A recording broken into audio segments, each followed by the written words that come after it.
This page was created to teach Black history. Unfortunately, the American educational system was designed to exclude our real historical account, so we are here to dismantle it. It's time to enlighten those of us who have been kept in the dark.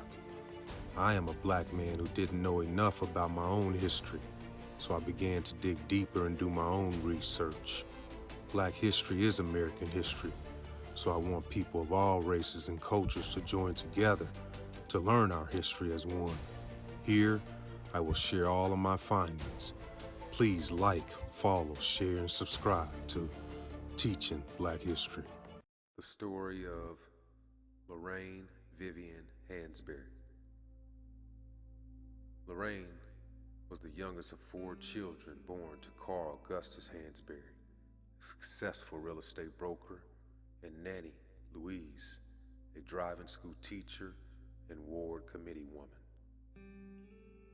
In 1938, her father bought a house in the Washington Park subdivision of the south side of Chicago, incurring the wrath of some of their white neighbors.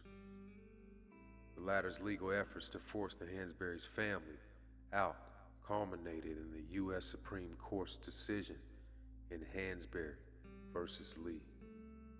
Carl Hansberry was also a supporter of the Urban League and NAACP in Chicago. Both Hansberrys were active in the Chicago Republican Party. Carl died in 1946 when Lorraine was 15 years old. American racism helped kill him, she later said.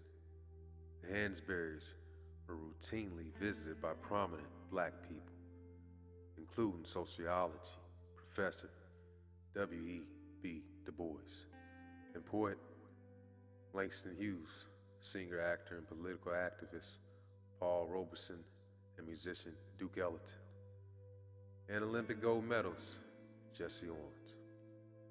Carl Hansberry's brother William Leo Hansberry founded the African Civilization section of the History Department at Howard University. Lorraine was taught above all there were 2 things which were never to be betrayed: the family and the race. Hansberry graduated from Betsy Ross Elementary in 1944 and from Inglewood High School in 1948. She attended the University of Wisconsin-Madison, where she immediately became politically active with the Communist Party USA and integrated a dormitory. She worked on Henry A. Wallace's Progressive Party presidential campaign in 1948, despite her mother's disapproval. She spent the summer of 1949 in Mexico studying painting at the University of Guadalajara in 1950.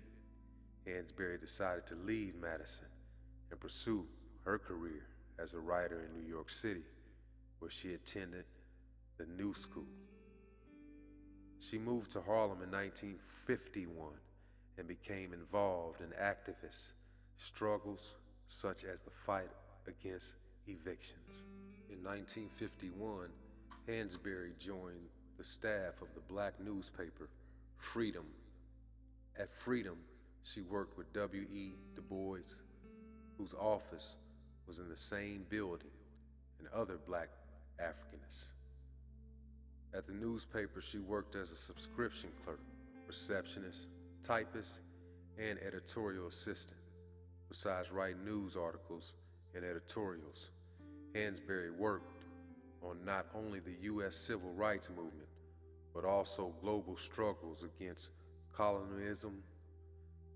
Hansberry wrote in support of the Maui Maui uprising in Kenya, criticizing the mainstream press for its biased coverage. Hansberry often explained these global struggles in terms of female participants. She was particularly interested in the situation of Egypt, the traditional Islam cradle of civilization, where women had led one of the most important fights anywhere for the equality of their sex. June 20th, 1953, Hansberry married Robert Nemiroff, a Jewish publisher, songwriter, and political activist. But Hansberry was a closeted lesbian. Before her marriage, she had written in her personal notebooks about her attraction to women. Written and completed in 1957, A Raisin in the Sun opened at the Ethel Barrymore Theater on March 11, 1959, becoming the first play by an African-American woman to be produced on Broadway. The 29-year-old author became the youngest American playwright and only the fifth woman to receive the New York Drama Critics Circle Award for Best Play.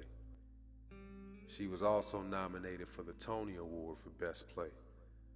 Among the 4 Tony Awards that the play was nominated for in 1960, over the next 2 years, Raisin was translated into 35 languages and was being performed all over the world.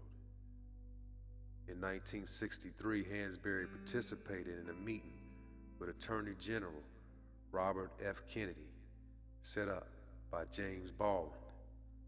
Also in 1963, Hansberry was diagnosed with pancreatic cancer. She underwent 2 operations on June 24th and August 2nd. Neither of the surgeries was successful in removing the cancer. Hansberry believed that gaining civil rights in the United States and obtaining independence in colonial Africa were 2 sides of the same coin that presented similar challenges for Africans on both sides of the Atlantic.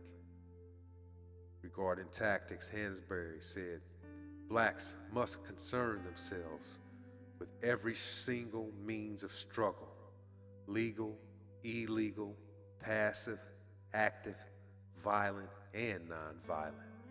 They must harass, debate, petition, give money to court struggles, sit in, lie down, strike, boycott, sing hymns, pray on steps, and shoot from their windows when the racists come cruising through their communities."